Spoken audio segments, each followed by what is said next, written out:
Hello everyone, it's Momo here. As we all know, colonialism is the evilest thing ever in human history. Just talk about India. Just see how much India's share of world GDP reduced from more than 20% to only 3% in the course of 250 years. 250 years of the most greedy and evil exploitation, wealth robbery and transfer. Just see how dramatically West Europeans' world share of economy increased at the same time. And this white supremacy, it was spreading like a disease globally. And then, even up to today, most nations have not been able to recover from it yet.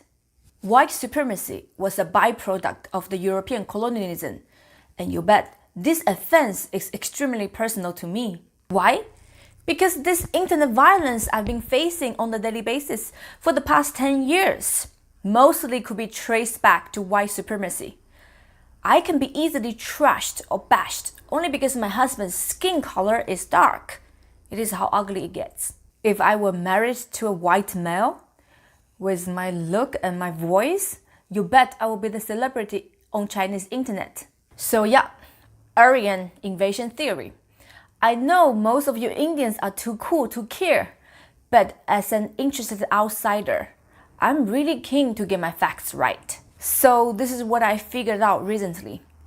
The Aryan invasion theory was utterly fabricated by the British to put down Indians, so the Indians could be easily subjected to occupation and exploitation. It is truly really one of the evilest things in the human history. For almost 300 years, this is what the British put in the Indians' mind. You are just a bunch of bastards. You have lost your original culture, which is the Indus Valley civilization. What you have as a culture now comes from some white dudes who are moving herdsmen and rapists. The Aryan invasion theory was in each and every history book, each and every scholar's mind. It was in each every classroom that studied Indian history, and then all the South Asian department of all the universities and colleges in the world. It was injected in all of the South Asians' mind. But yeah, it just took me, a stay-home mom, some readings and some trips to India to figure it out. Yes, when people with power and evil intentions wants to mess with you, you will be messed. So what is Aryan invasion theory, by the way?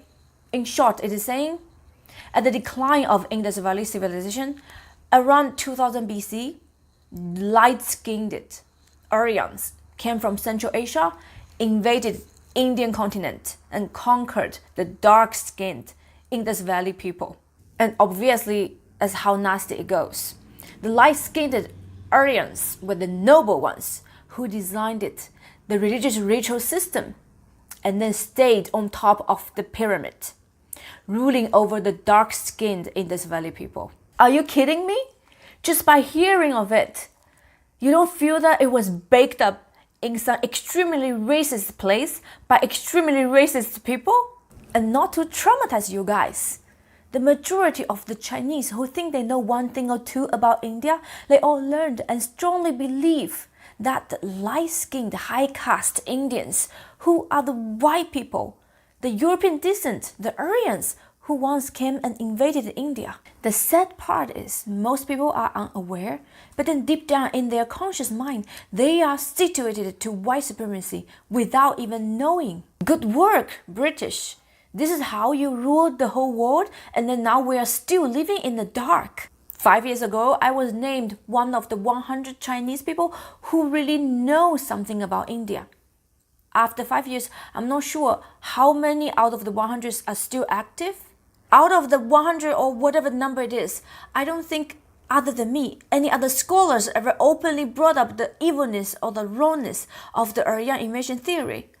Or they just never cared to question. So yeah, the 1.3 billion Chinese are still in the dark, thanks to the British. So how can you say the Indus Valley civilization is still active and alive today, and is the only surviving ancient civilization that didn't die? First of all, with more advanced technology, more and more unearthed artifacts from Indus Valley civilization are proving today among all the Hindus, they're doing pretty much the same thing. For example, worshipping to goddess or female statue, worshipping to Shiv Linga, lotus posture found in various artifacts, figure that resembled Lord Shiv, red sindu found on the forehead of the woman statue.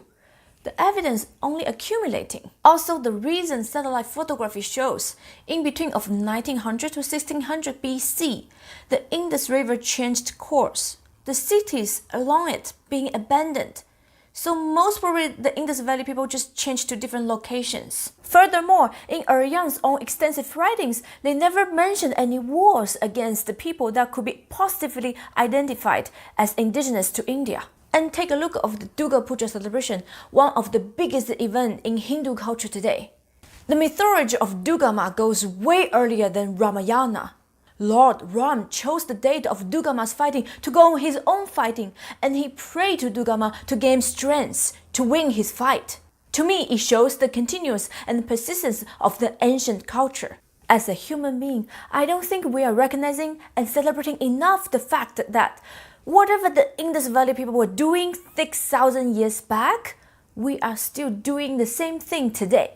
I think this is the biggest miracle in today's living world. And I truly believe that to decipher the ancient culture that survived through all the ups and downs in human history is the only way to save us in the future. So yeah, if you are interested in this topic, join my discussion. But remember to leave your discrimination back home. Thank you. Bye.